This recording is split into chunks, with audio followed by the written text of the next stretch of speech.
नमस्कार बंधुओं। इस सृष्टि जगत में दो तरह की एनर्जी है,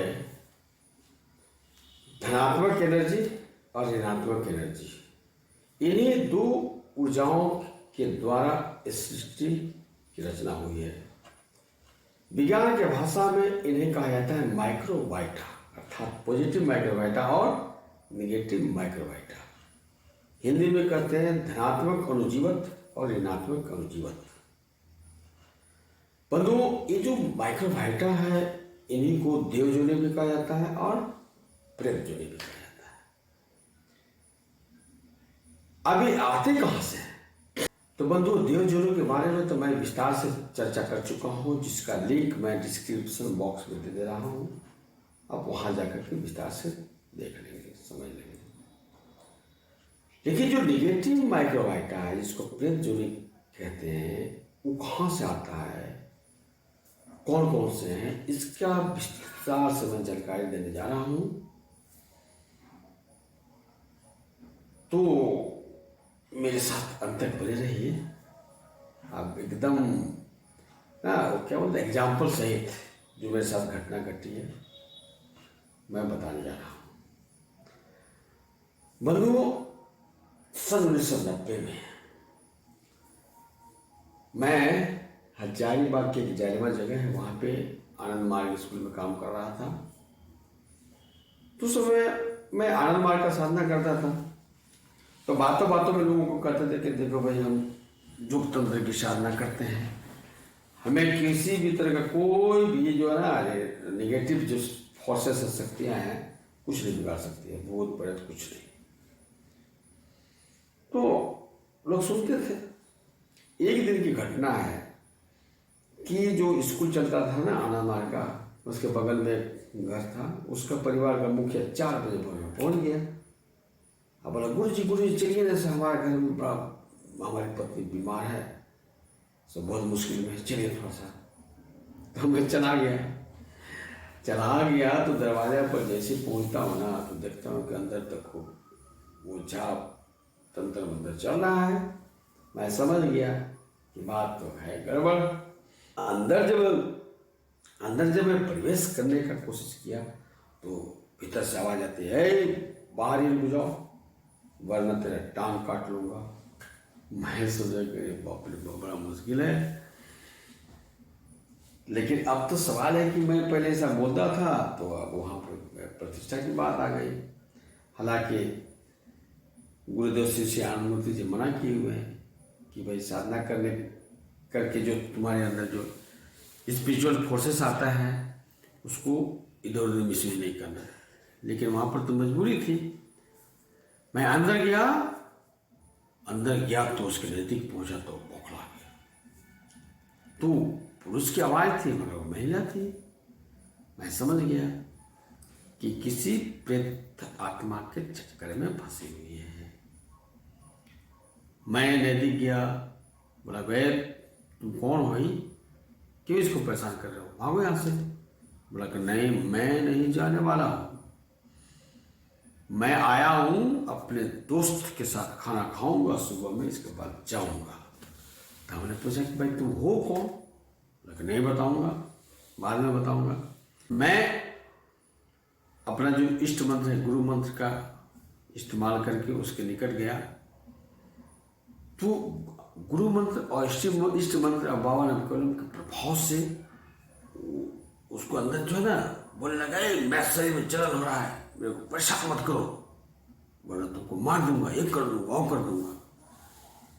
मैंने बोला कि तुम चले जाओ शरीर छोड़कर। बोला कि नहीं जाएंगे। तो बंधुओं, मैं अपना गुरु मंत्र इस्तेमाल करके जल जो है सो उसको छिड़का। जैसे जल छिड़का वो उछलना शुरू कर दिया। बोला कि मेरे शरीर में ऊपर जलन हो रहा है। मैं बोला कि जल्दी यहाँ से भागो। बोला कि रुको, सुबह खाना खा के जाऊंगा। मैं बोला कि नहीं जाना होगा तुमको। तुम हो कौन? तो बताया कि मैं अमुक व्यक्ति हूं। तो कहाँ तेरा घर है? तो बोलने लगा कि मेरा वो की जगह वहां से कुछ दूरी पर था, एक पेड़ बताने लगा। तो तुम कैसे आ गए? दोस्त से मिलने के लिए आया हूं। बंधु मैंने सेकंड लेकर के अभिमंत्रित करके और जो पानी है ना उसको मुंह में पिलवाया। जैसे ही पानी मुंह में गया पूरी शक्ति के साथ वहां सबको झकझोर करके भागना शुरू किया। अब भागते भागते भागते भागते एक पेड़ के नीचे चली गई। अब वहां जाके नॉर्मल हो गई। बाद में पता चला बंधुओं कि जिस व्यक्ति के जिस लड़का का नाम ले रहा था वो एक्चुअली युवक था और उसी पेड़ पर आत्महत्या किया था, फांसी पर लटक करके। तो बंधु इस तरह से आत्महत्या करके जो मृत्यु को प्राप्त करते हैं उनको जो प्रेत जो नहीं मिलता है उसको बोला जाता है कबंध। और कबंध प्रेत जो नहीं क्या करता है कि लोगों के मन को कैप्चर करके और उसको आत्महत्या करने के लिए उकसाता है। तो वह भी प्रेत जो नहीं यही कर रहा था। तो आग लेकर के अपने सिर पर डालने के लिए बार बार परेशान हो रहा था। कभी हाथ में गड़ासा नहीं होता, आत्महत्या करने के लिए तैयार, कभी फांसी पर लटकने के लिए तैयार हो रहा था। तो बंधु एक्चुअली कबंध जो प्रेत जोड़ी है वे लोग बनते हैं जो काम क्रोध मद मोह लोभ मात्सर्य जो षष्ठ रिपु है उससे वशीभूत होकर के आत्महत्या कर लेते हैं। वही लोग मृत्यु के बाद उनको किसी भी जीव का भौतिक देह नहीं मिलता है और 3 तत्वों से बना हुआ जो एक नेगेटिव माइक्रोबायोटा है उसको प्राप्त करके लंबे समय तक वो भटकते रहते हैं और लोगों को परेशान करते रहते हैं। बहुत दिनों के बाद जब संस्कार उसका कट जाता है तब पुनः उसको भौतिक देह प्राप्त होता है। ते है बंधु कबंध। अब ये जो कबंध किस तरह के लोगों के मन को कैप्चर करता है बंधु, ये जो प्रेत जोड़ी है या नेगेटिव माइक्रोबायोटा है ये शब्द स्पर्श रूप रस और गंध 5 तन्मात्राओं से परिचालित होता है। सुगम पथ है वो है रूप रस और गंध। तामसिक रूप अशरीर रूप, तामसिक रस, तामसिक गंध अर्थात मांस मछली लहसुन प्याज तरह तरह का नाशा करने वाले का जो मन हो तामसिक हो जाता है। उसी तरह से अशलील चित्र देखने वाले, अशलील रूप देखने वाले, रस है सुरापान करने वाले, इस तरह के जो लोग हैं ना उनका मन जो है सो तामसिक हो जाता है। और इसीलिए वैसे लोगों को ये जो नेगेटिव माइक्रोबायोटा है कबंध कैप्चर कर लेता है। अगर समय रहते उस पर ध्यान नहीं दिया जाए तो आत्महत्या कर लेते हैं। खास करके आजकल बंधुओं देखा जाता है जो नौजवान लड़के लड़कियां हैं, किशोर किशोरियां हैं, प्यार में पागलपन होकर प्यार में असफलता प्राप्त करने के कारण या पढ़ाई लिखाई में असफलता मिल जाती है अथवा बेरोजगारी आर्थिक तंगी या उनका आचरण खराब हो जाने पर जो उनके शुभचिंतक हैं उनको जब उस पर दबाव बनाते हैं तो वो आत्महत्या कर लेते हैं। तो इसका सारा श्रेय जो है ना एक कबंध नाम का जो नेगेटिव माइक्रोबायोटा प्रेत जो नहीं उसको जाता है।